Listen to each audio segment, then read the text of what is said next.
So moving on to the issues that Puerto Rico is facing now and like my take on everything. So first off, I dealt a lot with FEMA and the Red Cross while I was over there. And I gotta say, boo, like F, like D- F rating. FEMA, I did not meet a single Puerto Rican who actually had their requests or grants by FEMA met, and I met a lot of Puerto Ricans.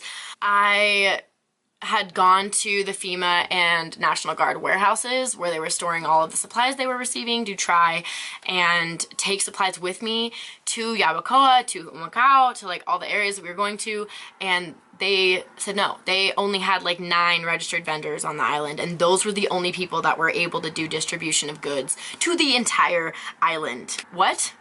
Why? I met multiple FEMA employees who literally told me that they had no idea what they were doing over there and that they had just been going to bars in Viejo San Juan and drinking for the past 2 weeks. That was nice. That was good. I met people whose sole reason that they were in Puerto Rico was to go to like ancestral homes and properties that were destroyed by the hurricane, buy them for way under what they're worth, and then repurpose them, build $1 million mansions on them, and sell them to white people. Like, that's literally why they were there. And that happened in Hawaii. That's happened in like pretty much every tropical area that has been ravaged by a storm like this. Like, that is like gentrification at like its like very core, like the most evil form. They were there to make money off of people whose homes were destroyed in the strongest hurricane on record. What? Does your mom know that you do this for a living, or like you just don't care that you're a horrible human being? I don't know. I don't know. Puerto Rico We Care is a Puerto Rican based and ran organization that was doing amazing. I really have a lot of respect for them and the work that they were doing over there. But yeah, FEMA wasn't doing shit. And so last week, I don't know if you knew this, but Trump pulled FEMA out of Puerto Rico, and a lot of people were really upset by this. And while it's shitty that he's doing this in general, FEMA wasn't really doing much. Asterisks, asterisks, asterisks. In my opinion, from what I saw while I was there, FEMA was not doing squat. People want to talk about, well, why was Puerto Rico's infrastructure like this, or their electricity grid like this? Well, I don't know if you guys know this, but the Jones Act that was passed by President Wilson in 1917, it granted Puerto Rico semi-sovereignty, but it also imposed this strangling economic force on Puerto Rico. So Puerto Rico is in a state of modern day colonialism. In my time there, only met one person that was for Puerto Rican statehood. Every single other Puerto Rican I met was pro Puerto Rican independence because they can, should, and will be independent someday, hopefully, pushing for it. There's no reason for American government to have any say in Puerto Rican doings. They do not want us there. They do not want to be a state. Period, the end. But we make a lot of money off of Puerto Rico. And we have used Puerto Ricans for a lot of really fucked up things, like the birth control experiments back in the 70s and 80s. There were like 30,000 Puerto Rican women that were sterilized, unwillingly sterilized, in the sake of pursuing birth control, which I'm on birth control now, okay? And so like, I benefited from that, and that makes me feel like a stinking pile of shit.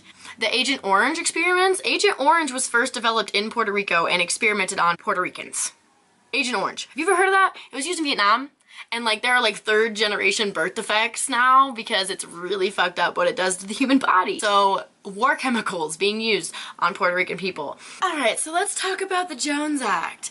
If you don't know what the Jones Act is, it is basically a piece of legislation that was passed in 1920, I don't know, a long fucking time ago, that has been strangling the people of Puerto Rico ever since. It basically says that Puerto Ricans cannot receive shipments from anywhere else in the world but the US, and anything that comes from other countries has to come through a US port first, which is expensive.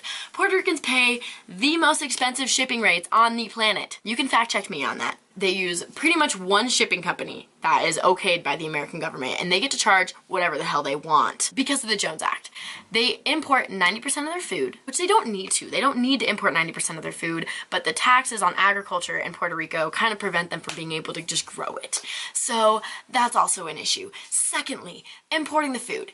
most expensive prices. Alright, so we're doing that. We have people that are, you know, historically not rich.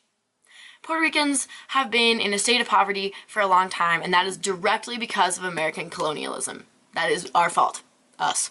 Like you and me, if you're American, you're watching this, we gotta do something about this, because it's not on the oppressors to fix their oppression. It is on the... Wait, I fucked that up. It is not on the oppressed to fix their oppression. It is on the oppressors to stop doing it.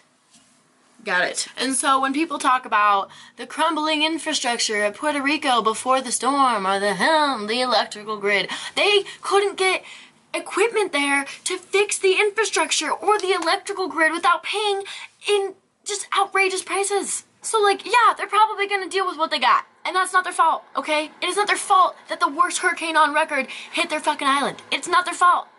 Okay? Stop shaming them for having shitty infrastructure when it's our fault they have shitty infrastructure. We are charging them the most expensive shipping prices out there, man. It is not cool. So when people are like, oh, but the Puerto Ricans didn't have this or this and it's not their fault. Shut up. Oh my God. That is like blaming the people of Flint, Michigan for their shitty water situation right now, which by the way is not their fault. You can't come into an area that has been like exploited by a government and be like, well, they just should have tried harder. Well, they can't. Trump didn't waive the Jones Act after the hurricanes. And so there were literally 7 relief boats from Mexico, from Cuba, from Holland, from Germany, and a bunch of other countries that I can't name off the top of my head. There were 7 of them total. I know that for a fact. But 7 relief boats with supplies, doctors, nurses, water, food, all were turned away at Puerto Rican ports because of Trump not repealing the Jones Act. What the fuck? Why? Because the Jones Act makes the US a lot of money. A lot of money. And so if all you care about is money and business and not, you know, brown people, then that's something you would do. And that's what Trump did. So, you know, you connect the dots. Housing prices in Puerto Rico are 13% more expensive than they are on the mainland. So they're paying more for food. They're paying more for housing. They got federal minimum wage. Like, why are they poor? Well, I don't know. I mean, literally, food in Puerto Rico costs twice what it does in Florida. Like, that's where it's coming from. They're literally doubling the prices. Puerto Ricans import 90% of their food, and obviously all the goods that they would need to build an infrastructure that is reliable and can withstand the strongest hurricane on record. Oof, oof, What do you think, Tuna? I want to end this soon because I'm getting stressed out, but I want to say that I'm completely behind Puerto Rican independence from the US government. We need to stop this bullshit colonialism that we've been pressing on them for 100 years. The amount of like, oh, help Houston. Yeah, Houston was really messed up. Puerto Rico was worse. Puerto Rico was way worse. And these people deserve respect. They deserve representation. They deserve to have their needs met. If we're going to continue calling them a U.S. colony, we need to treat them like we would treat any other Americans, which we're not. We are not. And I'm a little mad. I'm a little mad. I need to go meditate for a little bit now. I love Puerto Rico. I'm going to be back soon. My heart is with all of them, and with all of the towns that are just now getting power back. And getting water back. I'm with you, I hear you, and I'm hoping for the best. I'm hoping that our government decides to stop treating Puerto Ricans like they are not not even like second-class citizens. They treat them like they're not US citizens, and they are.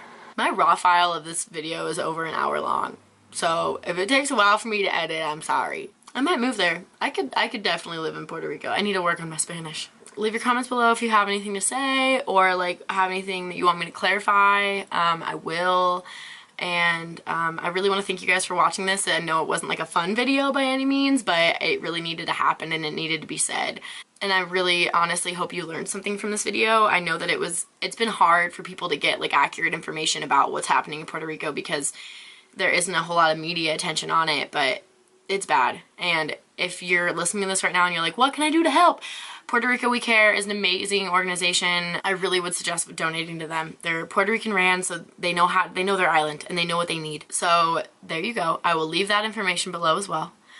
Go follow Taisha and Fernando. They're amazing as well, and I'm really thankful for them as human beings and for being like the saving grace of the trip from hell. Don't forget to like and subscribe. It would make me really happy.